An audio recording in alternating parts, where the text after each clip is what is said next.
Last year, in a groundbreaking movement which rivaled all other movements of the entire calendar year. Hi, I'm Father Jacob Bertrand Jancic. And I'm Father Gregory Pine. And this is Ascension Presents. Last year, Ascension launched a podcast called Catholic Classics. I made it sound like something that happened over here. We're the hosts, so we launched a podcast with Ascension called Catholic Classics.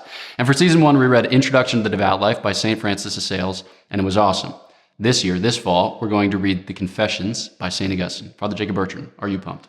Pretty pumped. Yeah. If you haven't tuned in to Catholic Classics yet, the whole point of the podcast is to take some classic works of Catholic literature and from the saints and break it down into bite-sized pieces where we can read the writing bit by bit and then talk about it or expound on it on the podcast so that we don't lose our sort of heritage, our tradition, what is awaiting us in the rich literature of our faith.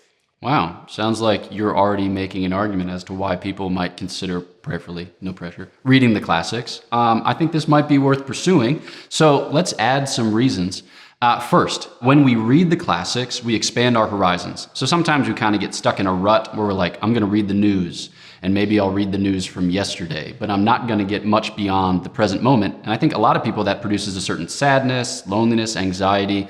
How can the classics help us broaden our horizons? I think one of the comments that we got after the first season was a lot of, well, I didn't know this, or I hadn't heard of this saint, or I didn't know these things about the spiritual life. So even entering into something new, even if we've just heard the Confessions but have never opened a page, or I've heard of St. Augustine and not read anything about him, diving into something new brings about a sense of joy and excitement. Another reason as to why you might dive into the podcast, into Augustine's Confessions, is to give yourself a bit of a challenge. It goes without saying that the Confessions are a big task to get through, and there's a lot there. But our hope is that as we break it down and offer our commentary, we can take it in those bite-sized pieces so as to challenge our mind a bit to get to know more God and dive into our relationship with Christ with a bit more zeal, fervor, knowledge. You have ever consumed content on the internet? You know that the algorithm is against you.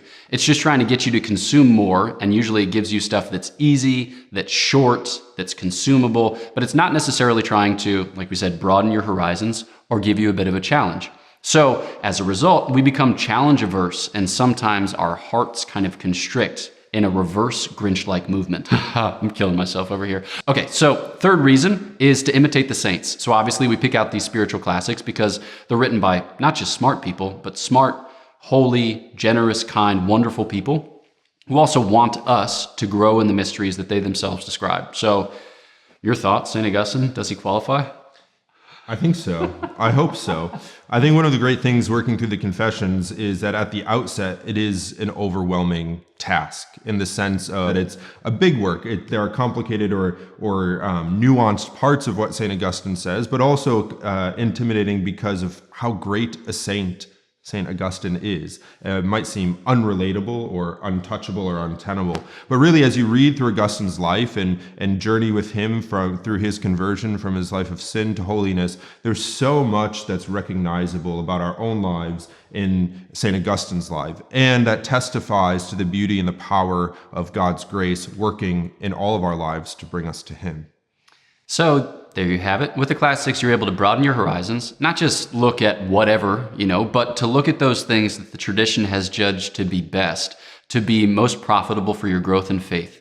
Also, you're able to challenge yourself, but to do so in a kind of safe environment where you won't be overwhelmed or won't be intimidated so much as you'll be encouraged to pursue the author in his holy pursuits. And then third and finally, you'll be able to experience, to gain contact with his holiness, because it's the same divine life which wells up in him as wells up in us by God's gift, by his grace. So be sure to check out more details and to sign up for the reading plan at ascensionpress.com/Catholic Classics. And we will very much look forward to chatting with you there. I'm working through the Bible. I'm working through the Catechism. I'm just trying to stay even with my life.